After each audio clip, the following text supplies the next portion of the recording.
Hey everyone, welcome back. Ready for another deep dive? Definitely. So it's this English learning podcast called Daily Money Briefing. Huh. Interesting. Okay. It's actually pretty cool. You get the Yeah. financial news and kind of a language lesson all in one. Oh, I like that. Sort of killing two birds with one stone. Exactly. Today, we're taking a closer look at just one day.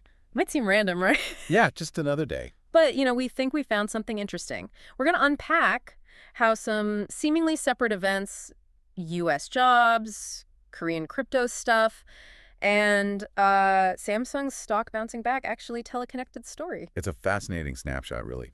We've zeroed in on three key things from that day. First up, that U.S. jobs report. It was, well, quite surprising. Surprising how. Well, the Labor Department said non-farm payrolls jumped by 147,000 in June.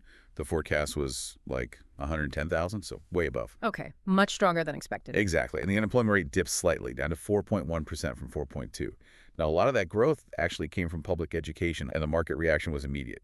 S&P 500 and NASDAQ both hit new record highs. Wow. So good news is good news. Well, yes and no. It also kind of dampened hopes for the Fed cutting rates anytime soon, so you saw Treasury yields go up. Right, because a strong economy means less need for stimulus. Precisely. And the dollar got stronger, too, which, interestingly, seemed to calm some nerves about tariffs. It shows just how sensitive markets are to this jobs data. That really is a ripple effect, isn't it? Strong U.S. data immediately changes the mood globally. Makes you think about how that plays out elsewhere, like in Asia with tech and crypto. Which actually brings us neatly to our second point from July 3rd, what's happening with stablecoins in Korea. We saw Dynamo making news. Yeah, Dynamo. They run Upbit, which is South Korea's biggest crypto exchange. Their private stock price actually jumped over 8%. Why the jump? It came after news they're partnering with NeverPay. They're working on a stablecoin pegged to the Korean one. Okay, another stablecoin project. But here's the interesting angle analysts are pointing out.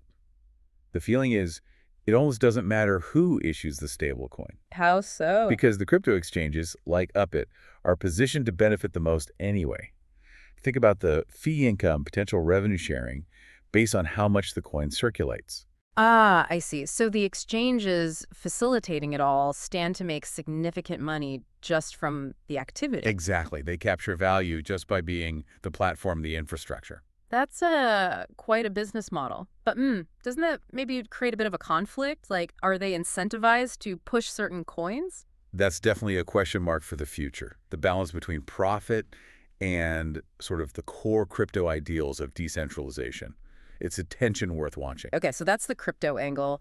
What was the third big event on July 3rd? Samsung Electronics, a really significant rally in their stock, How significant? up nearly 5%. It pushed through the 63,001 level. And wasn't there something specific about who was driving that rally, not just overall market movement? That's right. It was really noticeable. Foreign investors and institutions were buying heavily. Uh-huh. But at the same time, retail investors were actually selling. Interesting. So the big money disagreed with the small investors. Seems like it. And that divergence is really the key insight here. It shows how institutional conviction can sometimes, overpower retail sentiment, especially for a major company like Samsung, which acts as a bellwether. And context matters here too, right? Where had Samsung's stock been? Oh, yeah. It hit, 88,001 last July. Then it plunged like way down into the high 40,000s by the end of the year. So this rally on July 3rd was its highest point in about 9 months. Okay, so a potential turnaround story, but maybe not everyone's convinced yet. Exactly. Their Q2 earnings are coming up soon, July 8th. Analysts mostly expect them to be weaker than last year, and opinions are really split on whether things will pick up in the second half. It's complex. So let's pull this together then.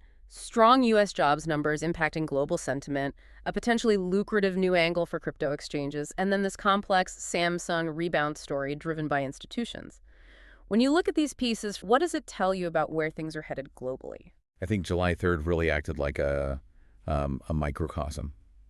You see markets reacting instantly to solid economic data from the U.S. Right. You see new tech, like stablecoins, finding these potentially powerful revenue streams for the existing players, the exchanges. And you see the ongoing drama of these huge global companies like Samsung, with investors trying to figure out their recovery path. It really highlights how diverse factors are hitting sentiment all at once. So for you listening, maybe think about what detail caught your attention. Was it the specific jobs numbers? that maybe surprising profit potential for crypto platforms, or just the roller coaster ride of a tech giant like Samsung. Yeah, and it brings up a bigger thought, doesn't it? Are these individual market stories really separate anymore? Or is it all just one big tangled web now where, a jobs report over here directly shakes up a tech stock way over there? Something to think about. We hope this was a useful shortcut to getting informed. Something to think about.